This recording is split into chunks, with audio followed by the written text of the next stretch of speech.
Il existe dans les archives capucines de San Giovanni Rotondo une lettre que très peu de personnes ont lue.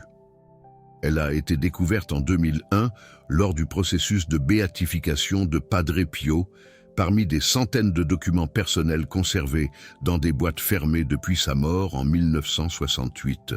La plupart de ces lettres sont des correspondances spirituelles ordinaires, des conseils à des pénitents, des réponses à des questions de directeurs spirituels, des notes de travail intérieur.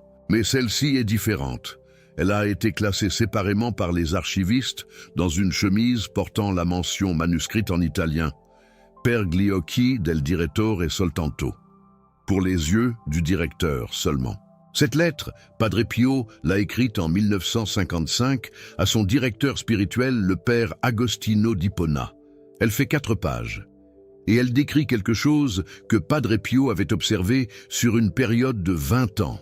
Quelque chose qui l'avait profondément troublé, au point de vouloir le confier par écrit, plutôt que de le dire à voix haute dans la confusion d'une conversation. Ce soir, je vais vous lire des extraits de cette lettre, et je vais vous raconter l'histoire de la famille Ferrante de Naples, la famille dont Padre Pio parle dans ces pages. 3 générations, 3 femmes qui sont venues à lui avec la même blessure invisible, le même mur de silence dans la prière, la même porte fermée au fond de l'âme. Et ce qu'il avait découvert sur la source de cette blessure 20 ans plus tard, au terme d'une observation patiente et douloureuse, une source qui remontait à un acte accompli en 1912, avant même que la première de ces 3 femmes ne soit née. Avant de commencer, je veux vous dire quelque chose sur le contexte dans lequel cette lettre a été découverte. En 2001, l'Église catholique avançait dans le processus de béatification de Padre Pio, qui avait été ouvert en 1983. Les archivistes chargés de compiler les preuves de sa sainteté avaient passé des années à dépouiller des dizaines de milliers de documents conservés dans les archives capucines. Lettres personnelles, notes de direction spirituelle, témoignages de pénitents, correspondance avec les autorités ecclésiastiques. La majorité de ces documents avaient été consultés depuis longtemps. Mais certains cartons avaient été mis de côté par les frères après la mort de Padre Pio, sur instruction du supérieur de l'époque, précisément parce qu'ils contenaient des correspondances jugées trop personnelles pour être diffusées dans l'immédiat. La lettre au père Agostino sur la famille Ferrante était dans l'un de ces cartons. Les archivistes ont mis plusieurs semaines à comprendre l'importance de ce qu'ils avaient entre les mains.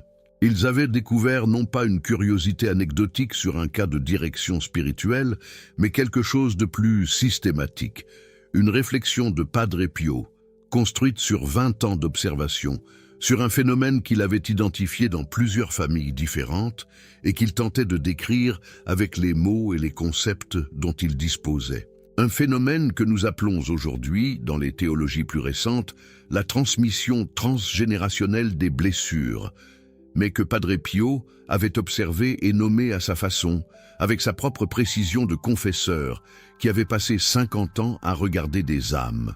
Je dois vous avertir, cette histoire va peut-être vous toucher dans des endroits inattendus, parce qu'elle parle de quelque chose que beaucoup de familles portent sans savoir qu'elles le portent. Une fracture qui se transmet non pas par le sang dans le sens biologique, mais par quelque chose de plus subtil et de plus profond, par l'amour non donné, par le pardon refusé, par le silence choisi au lieu de la réconciliation. Ce que Padre Pio appelait dans sa lettre une blessure de lignée, un terme que l'Église n'utilise pas officiellement dans ses catéchèses, mais que Padre Pio employait avec une précision clinique dans ses correspondances privées, parce qu'il avait vu ces blessures-là trop de fois pour les ignorer. Je m'appelle Geneviève, j'ai 64 ans, je suis de Limoges, et je dois vous dire d'emblée que cette lettre de Padre Pio a été pour moi une des lectures les plus déstabilisantes et les plus libératrices de ma vie spirituelle. Pas parce qu'elle m'apprenait quelque chose que je ne savais pas intellectuellement, mais parce qu'elle m'a forcé à regarder quelque chose dans ma propre famille que j'avais soigneusement évité de regarder en face depuis des années. J'y reviendrai. Mais d'abord, laissez-moi vous parler des Ferrante. Margherita Ferrante est née en 1878 à Naples, dans une famille de commerçants catholiques pratiquants. Elle s'est mariée jeune, a eu 3 enfants. En 1912, son fils cadet Antonio, âgé de 2 ans, est mort à la suite d'une fièvre. La mort d'un enfant est toujours une déchirure impossible à décrire de l'extérieur. Une douleur qui transforme tout ce qu'elle touche. Margherita a vécu cette mort comme une catastrophe dont quelqu'un devait être responsable. Et elle a désigné cette responsable, sa belle-sœur Concetta, qui gardait l'enfant le soir où la fièvre avait commencé à monter et qui n'avait pas alerté la famille assez vite.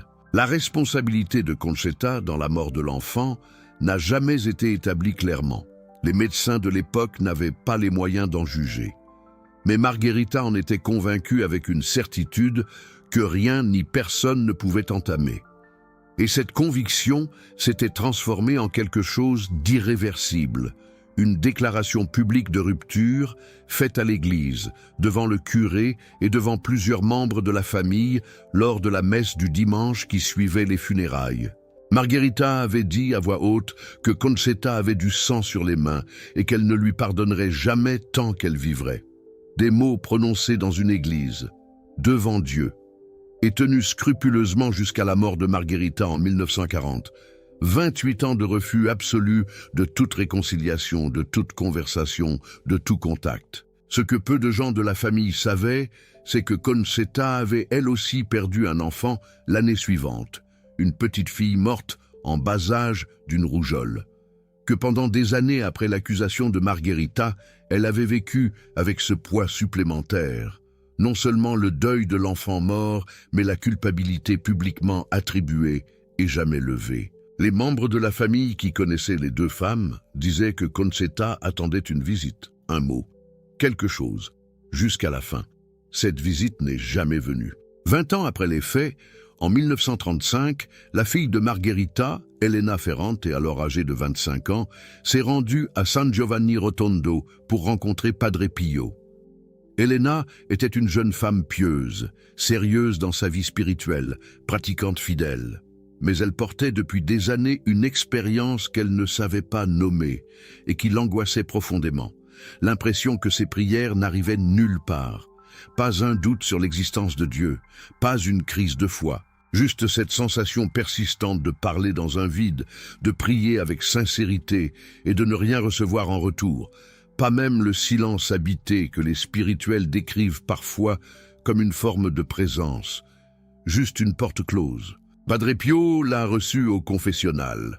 Il a entendu sa confession, il a donné l'absolution.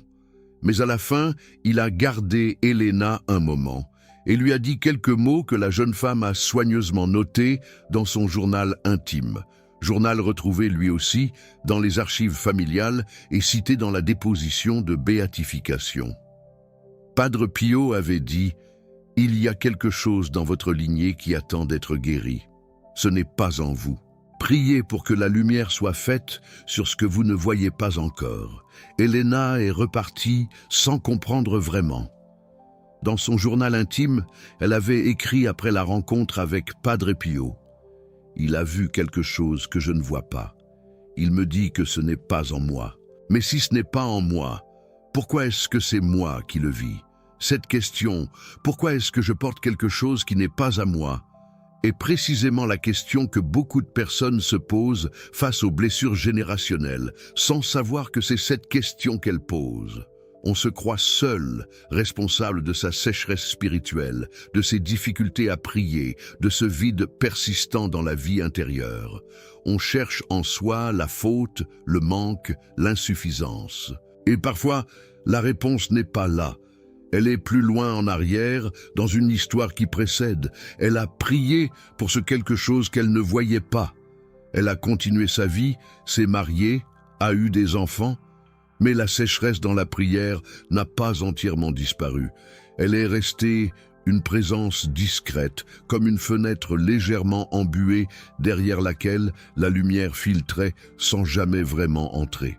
20 ans plus tard encore, en 1955, c'est la fille d'Elena, Rosaria, née en 1932, qui fait le voyage à San Giovanni Rotondo. Rosaria a 23 ans. Elle est, elle aussi, pieuse et sérieuse. Elle veut devenir tertiaire franciscaine.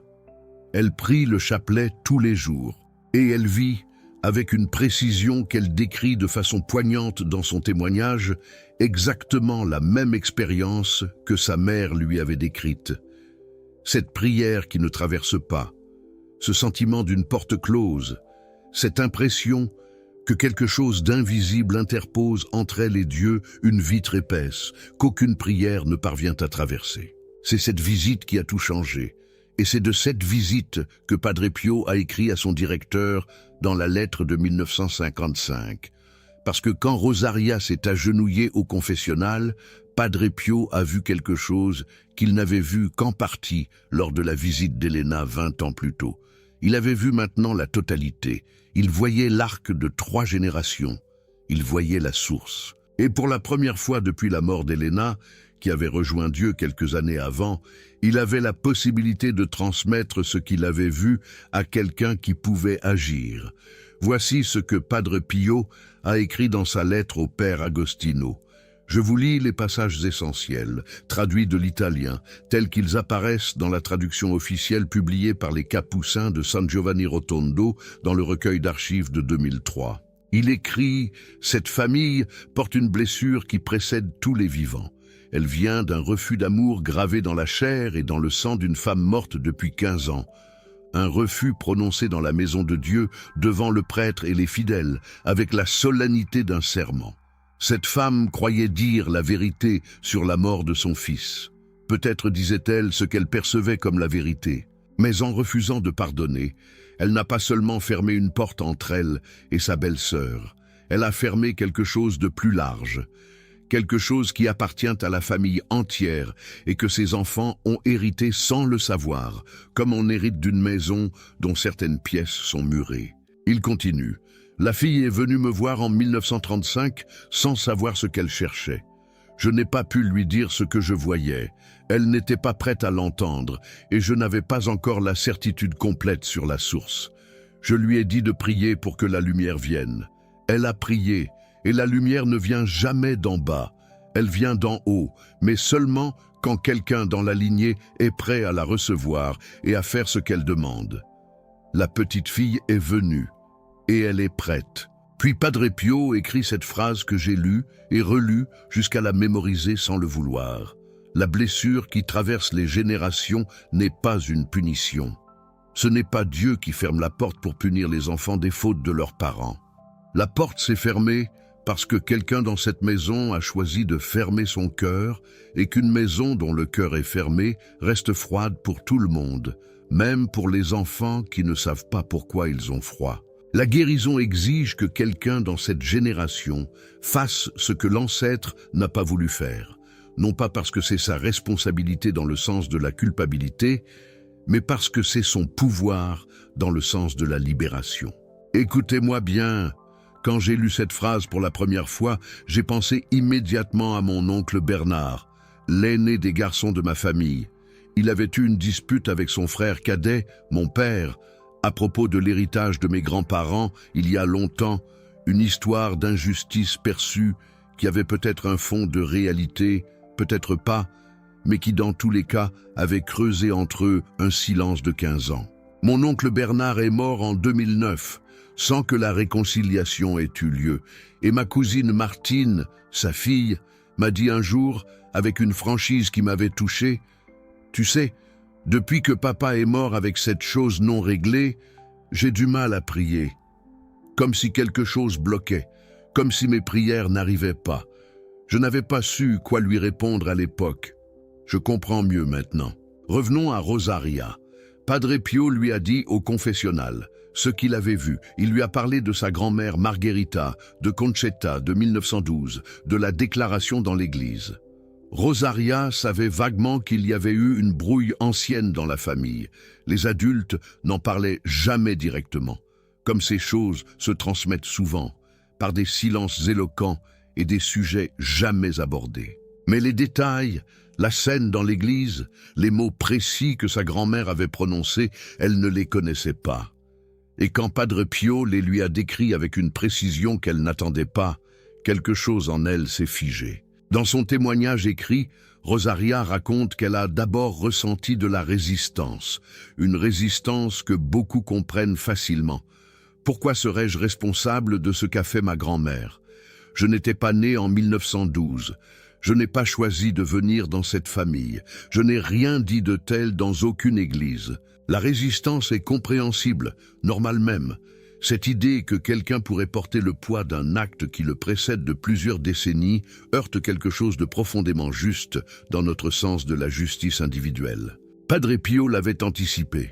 Il avait dit à Rosaria, avant qu'elle puisse formuler cette résistance, « Ce que je te demande n'est pas de te reconnaître coupable d'un péché qui n'est pas le tien. Ce que je te demande est quelque chose de plus beau et de plus difficile à la fois. Je te demande d'être celle dans ta famille qui choisit l'amour là où une autre a choisi la fermeture. Pas pour effacer la faute de ta grand-mère. Dieu seul peut juger et absoudre les morts. Mais pour ouvrir de ton côté vivant la porte qu'elle a fermée de son côté vivant. Ce n'est pas une réparation, c'est une libération. Pour les vivants et d'une façon que nous ne pouvons pas mesurer, peut-être aussi pour les morts. Ce que Padre Pio lui a demandé était concret, pas une prière de plus, pas une neuvaine, un geste précis et difficile. Aller chercher les descendants de Concetta, cette femme accusée en 1912, morte depuis des décennies sans avoir reçu la pardon de Margherita, et leur demander pardon au nom de sa famille. Pas une lettre, une visite, un regard, des mots dits en face à face. Je m'arrête ici pour vous dire quelque chose d'important sur ce que Padre Pio a demandé à Rosaria, et sur ce qu'il ne lui a pas demandé.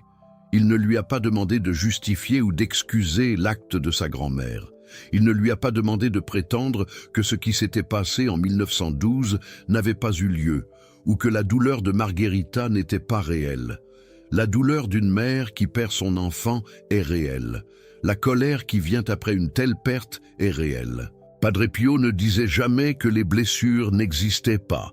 Ce qu'il disait, c'est qu'une blessure non guérie reste ouverte, et qu'une blessure ouverte peut faire saigner des gens qui n'ont rien à voir avec la coupure originale.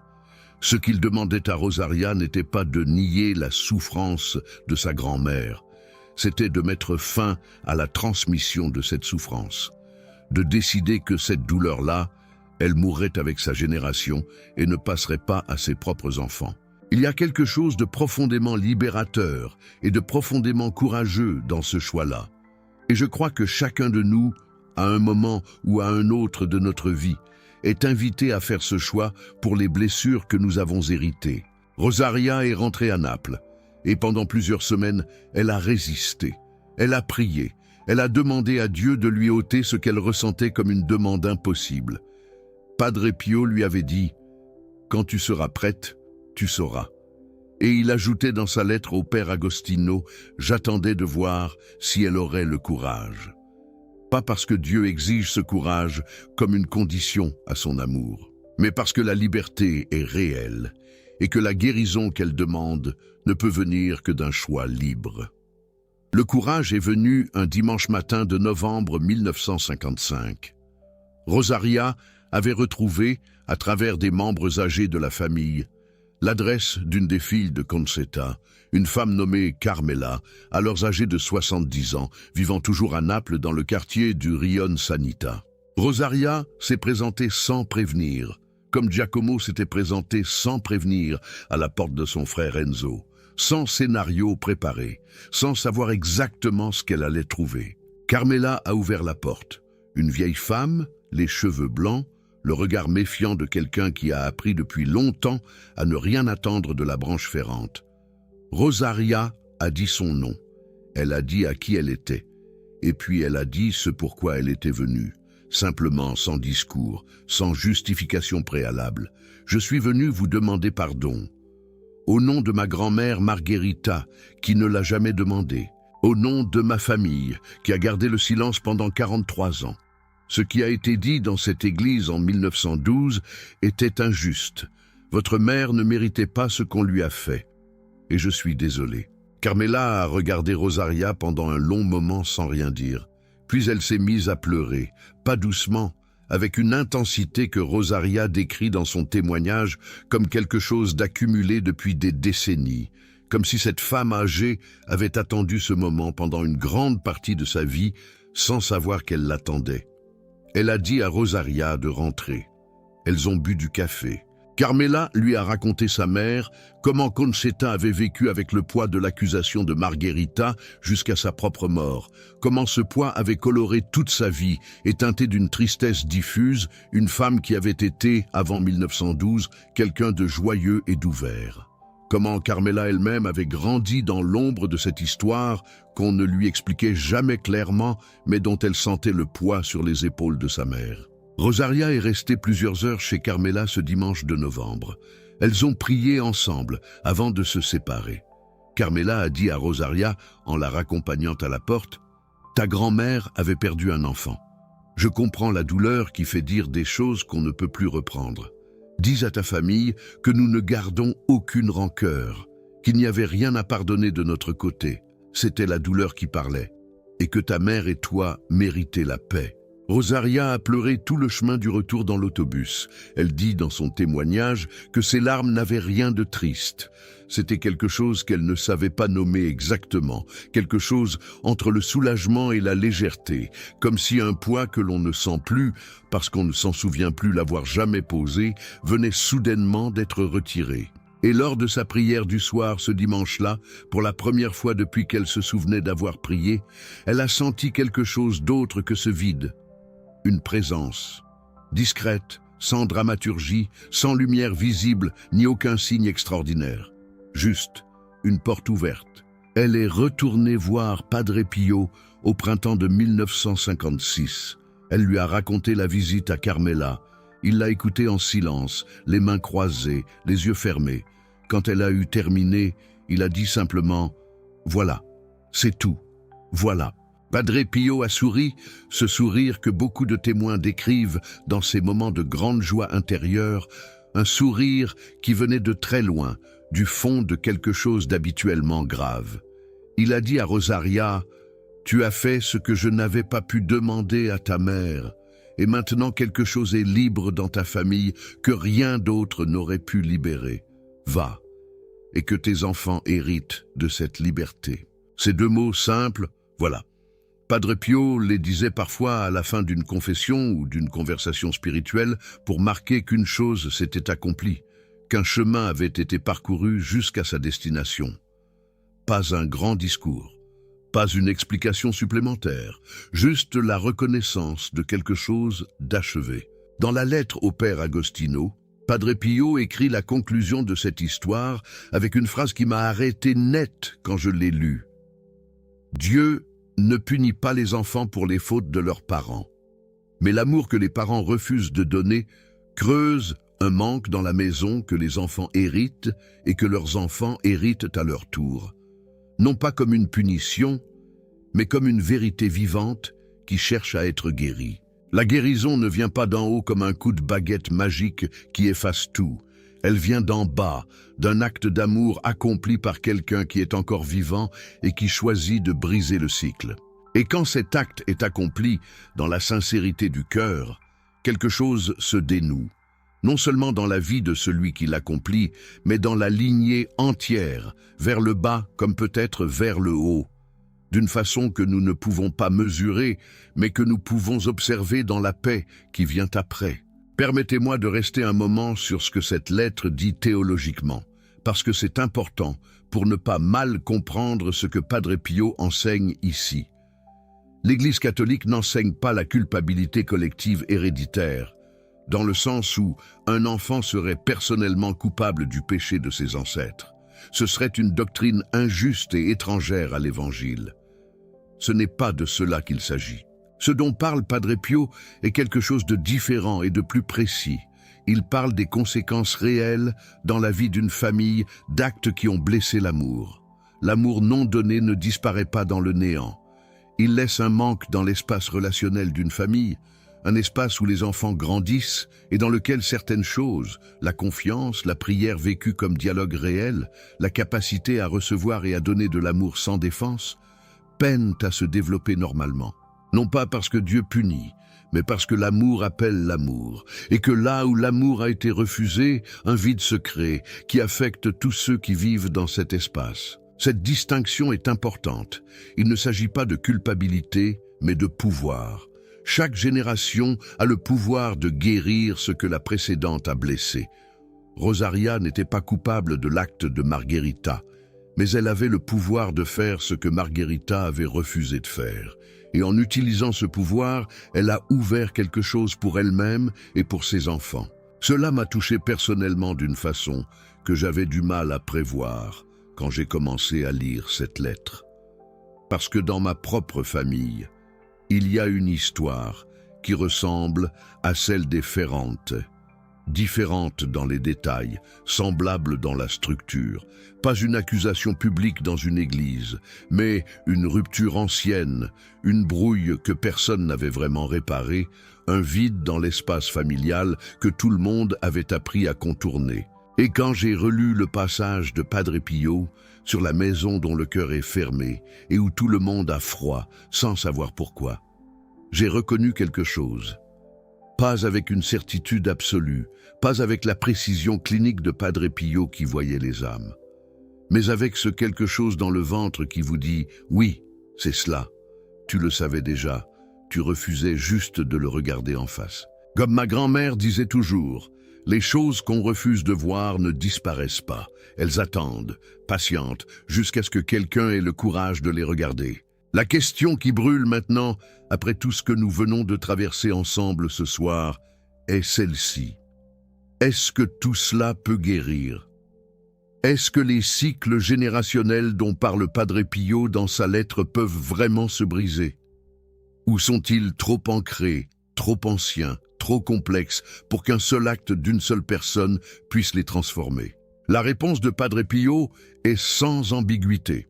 Oui, ils peuvent se briser, mais seulement à travers quelque chose de précis, non pas des prières supplémentaires, non pas des rituels, non pas des neuvaines appliquées comme des formules magiques sur une situation dont on n'a pas regardé la source, seulement à travers un acte concret d'amour accompli là où l'amour a été refusé. Un geste qui touche précisément la blessure, pas un geste symbolique lointain, mais un geste réel, coûteux, fait avec les mains dans le monde réel où les blessures ont été infligées.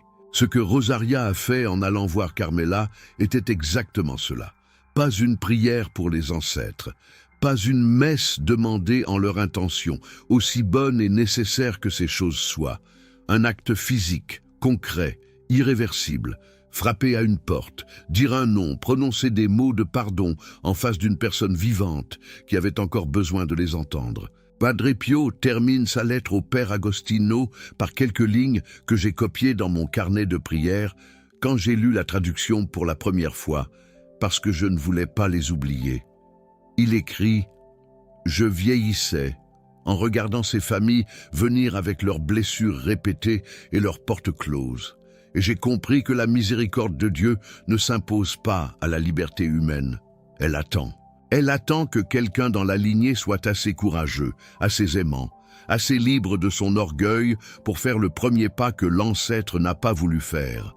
Et quand ce premier pas est fait, j'ai vu des choses se défaire en quelques minutes que des années de prière n'avaient pas réussi à dénouer. Non pas parce que Dieu attend ce geste pour être miséricordieux, mais parce que c'est par ce geste que la porte s'ouvre à sa miséricorde qui était là depuis le début. Ce canal existe pour que les enseignements de Padre Pio atteignent chaque famille qui en a besoin. Si ce que vous avez entendu ce soir a touché quelque chose dans votre histoire, dans l'histoire de votre famille, dans une blessure que vous portez peut-être sans en connaître la source, soutenez cette mission en envoyant un super thanks. Padre Pio bénit ceux qui permettent à ses paroles de voyager jusqu'aux âmes qui les attendent. Il reste maintenant une question. La seule vraiment importante à la fin de cette histoire. Padre Pio l'a posée à Rosaria. Je vous la pose à votre tour ce soir, en ce moment précis où vous venez d'entendre tout ceci. Dans votre famille, y a-t-il une blessure non guérie qui se transmet d'une génération à l'autre, une réconciliation qui n'a jamais eu lieu, une dette d'amour que quelqu'un avant vous a refusé d'honorer et que vous portez maintenant, sans savoir pourquoi certaines portes restent fermées dans votre propre vie spirituelle? Un silence entre deux branches de votre famille que personne n'a jamais voulu regarder en face parce que regarder en face coûte quelque chose? Et si c'est le cas, si vous reconnaissez quelque chose en entendant ces questions, qui sera dans votre lignée la personne qui choisit de briser ce cycle? Qui sera le rosaria de votre famille? Qui sera celle ou celui qui frappe à la porte qu'il aurait été tellement plus facile de ne jamais trouver? Padre Pio a écrit en 1955, pour les yeux du directeur seulement, « La grâce de Dieu attend toujours que quelqu'un soit prêt. » Dans certaines familles, cette préparation prend une génération, dans d'autres, 2 ou 3. Mais il suffit d'un seul, dans toute une lignée, qui soit assez courageux pour choisir différemment. Cela m'a changé, cette lecture, profondément. Pas d'un seul coup, pas avec des larmes dramatiques ou une révélation spectaculaire, mais progressivement, comme quelque chose qui travaille en silence dans les semaines et les mois qui suivent une rencontre avec une vérité qu'on n'est pas prêt à entendre du premier coup. Et aujourd'hui, en vous racontant cette histoire, je suis consciente que certains d'entre vous reconnaissent quelque chose. Ce n'est pas une coïncidence. Padre Pio disait que les histoires vraies trouvent toujours les oreilles qui en ont besoin. Peut-être que ce soir, dans cette dernière semaine avant Pâques, dans ce temps de carême qui s'achève et qui cherche à transformer quelque chose en vous, peut-être que ce soir, c'est votre tour. Dans les commentaires, écrivez ce que cette histoire a réveillé en vous. Une blessure que vous connaissez dans votre famille, un silence qui dure depuis trop longtemps. Une porte que vous sentez fermée et dont vous ne connaissez peut-être pas encore la clé. Écrivez-le, non pas pour l'exposer, mais pour commencer à le regarder. Parce que la première chose que Rosaria a faite après la visite de Padre Pio, avant de trouver l'adresse de Carmela, avant de frapper à cette porte, c'est qu'elle a écrit dans son journal noir sur blanc ce qu'elle savait et ce qu'elle ne voulait pas savoir. Et dans ce geste d'écriture, quelque chose a commencé à bouger. Que ce carême soit, pour vous et pour votre famille, le moment où quelque chose commence à bouger.